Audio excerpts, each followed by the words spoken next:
কুষ্টিয়ার বিখ্যাত মধু মাখানো পরোটা ও মালাই চা। আসসালামু আলাইকুম, আমি মানিক, যা কুষ্টিয়ায় খুবই ফেমাস। এখানে সবাই ঘি দিয়ে রুটি দিচ্ছে। আমি ঘি না, আমি ঘির বদলে সুন্দরবনের পাশে থাকি, খুলনার ছেলে, সে কারণে আমি ঘির বদলে আমি এখানে মধু দিচ্ছি। আমি এখানে মধু দিয়ে রুটিটা পোড়াই। আপনার যদি খেতে হয় তাহলে 8টার আগে আসতে হবে। এখানে সবাই ঘি দেয়, আমি মধু দিই তো, এর জন্য আমার এখানে শেষ হয়ে যায়, রুটি শেষ হয়ে যায়। যদি আপনারা এই খাবারটা উপভোগ করতে চান তাহলে 8টার আগে আসতে হবে। দোকান খোলার টাইম 3টা, দুপুর 3টা, আর বন্ধের টাইম রাত 12টা। এর ভেতরে 8টার ভেতরে আসবেন, রুটি থাকে না।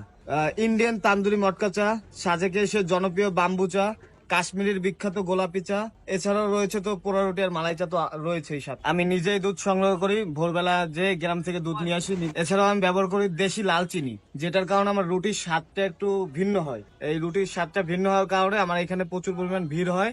আমার কাছে ঘিও আছে, মধুও আছে। তো আমি খুলনার ছেলে, পাশেই সুন্দরবন, সে কারণে সুন্দরবনে খাঁটি মধু দিয়ে আমি এটা বিক্রি করি। আর সুন্দরবনের খাঁটি মধুর কারণে এটা স্বাদটা অনেক ভিন্ন আসে। আপনারা চাইলে ঘি দিয়েও খেতে পারেন। আমার দোকানের লোকেশন শিল্প ব্যাংক, শিববাড়ি শিল্প ব্যাংকের এই সাইডে।